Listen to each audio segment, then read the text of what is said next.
Laura Green from Harvard Business Publishing, and I'm delighted to be joined today by Scott Anthony. Scott is the president of Innosight and writes the Innovation Insights blog for harvardbusiness.org. His latest book is The Silver Lining, an innovation playbook for uncertain times. Scott, thanks for joining us today. Sarah, thanks for having me. Scott, everyone talks about the need to innovate, but when there's a real urgency around keeping costs low, how do you do that? First, a lot of people still think that innovation is a nicety. It is not. It is a necessity. People think that they've got a choice in today's tough times. Either we innovate or we survive.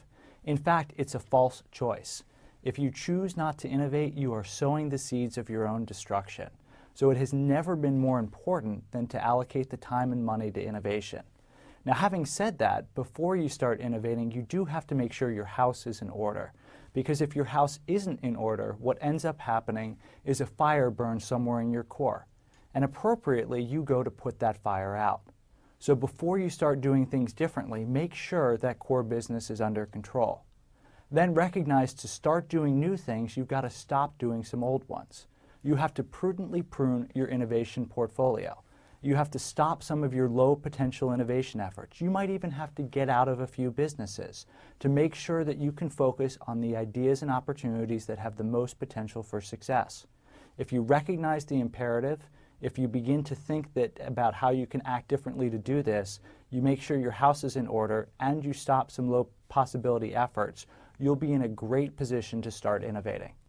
Of course, the other big constraint is time. I'll never have enough time. So how do you make sure that you are being really productive when you're focusing on innovation efforts and not sort of engaged in aimless ideating or a time sink or just totally skip it because you just don't have time for it? It's a really interesting question. A lot of times companies say they don't have resources to innovate, and they usually mean financial resources. But you can always find more money, but you can't find more time. People try to find the 25th hour in the day or the 8th day in the week, but no one's figured out how to do that. So what do you do to make sure that you're using the time that you have in the right way? First, you have to stop doing some things. A lot of companies that I work with that say they've got no time for innovation are actually spending a lot of time on low potential efforts.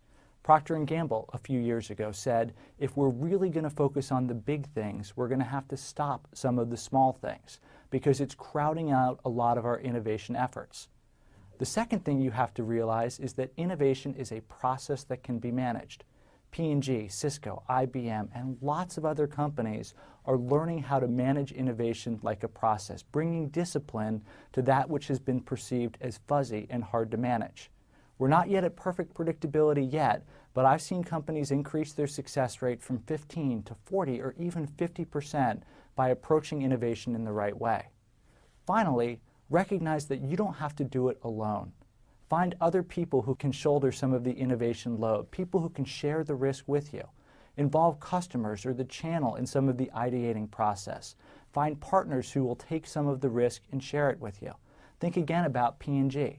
It developed a technology that it thought would be very useful in applications like garbage bags or sandwich bags. It had no presence in those markets. Clorox, a company that it competes fiercely against in the laundry aisle, had great brands in those markets. Instead of investing to compete with Clorox, P&G licensed the technology to Clorox. It's now in things like Force Flex garbage bags, creating huge amounts of growth for both companies. If you follow these three steps, stopping some efforts, treating innovation like a process, and sharing risk with other parties, you can improve your ability to make sure you're using that scarce time in the right sorts of ways. Let's talk a little bit more about process since you've touched on that. In the book you mention smart strategic experiments as a way to get the most out of innovation. What does that process look like? It's a really interesting thing.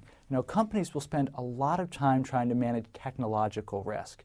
If they're working on a technology they've never done before, they'll test it in the labs. They'll make sure they do everything so that when they get to market, it works. But companies don't do that with strategies.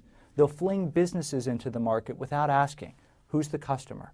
Will they buy it? Will they repurchase it? Will the competitors crush us? Will we be able to get out of our own way? The discipline that people have around technological experimentation has to be matched with discipline around strategic experimentation.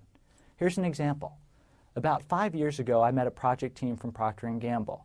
It was working on something that is now known as Align. It's a probiotic supplement that if you take it every day, it alleviates a lot of the symptoms related to irritable bowel syndrome. Now, this is a condition that afflicts about 30 million Americans, and there's no good cure out there. And this probiotic was clinically proven to remove a lot of the symptoms. Now, P&G's projections suggested this was going to be a relatively small market. They did their tests, and it just didn't look like it was going to be a big breakthrough. But the team had seen the look in the consumer's eyes when they experienced it.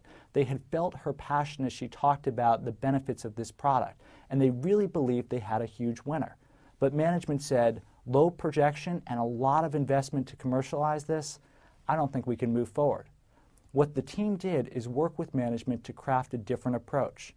First, it started selling the product online, worked with doctors in a few local markets to promote it, then began to move to places like Walgreens.com, again, staying away from physical stores because it cost a lot more to support that distribution channel.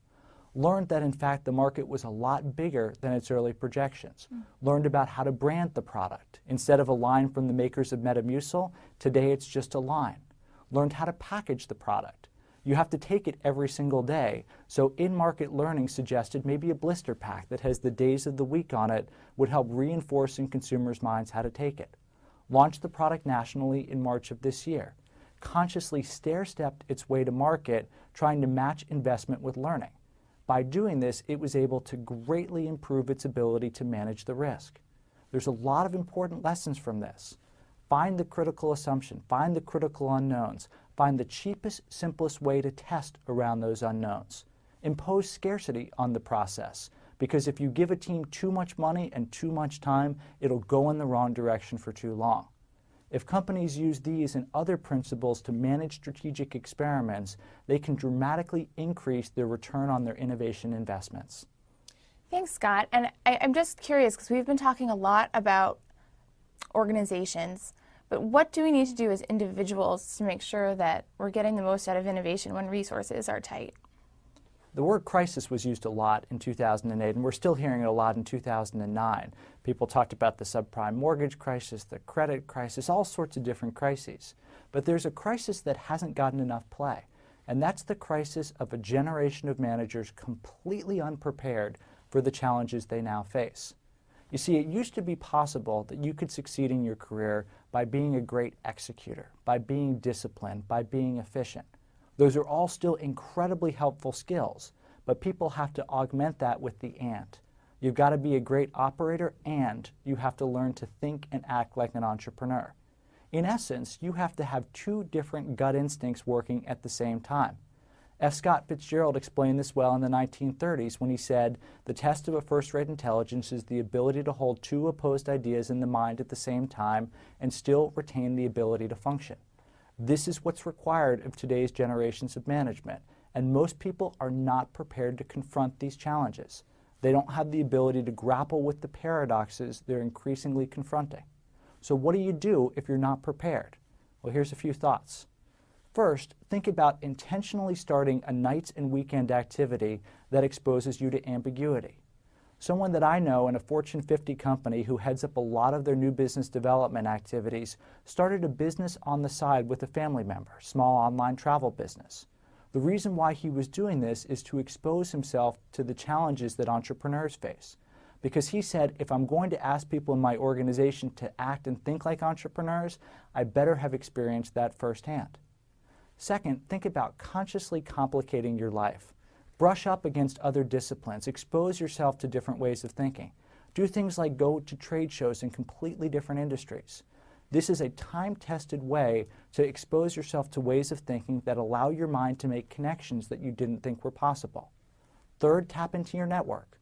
Look for people who think creatively, people who think differently, people who will approach problems in different ways than you. If you follow these three pieces of advice, intentionally expose yourself to ambiguity, consciously complicate your life, and tap into your network, you can improve your ability to grapple with paradox. Thank you, Scott, for joining us today. Thank you very much. That was Scott Anthony, president of Innosight, and the book is The Silver Lining. You can read more on innovation and more from Scott Anthony at harvardbusiness.org.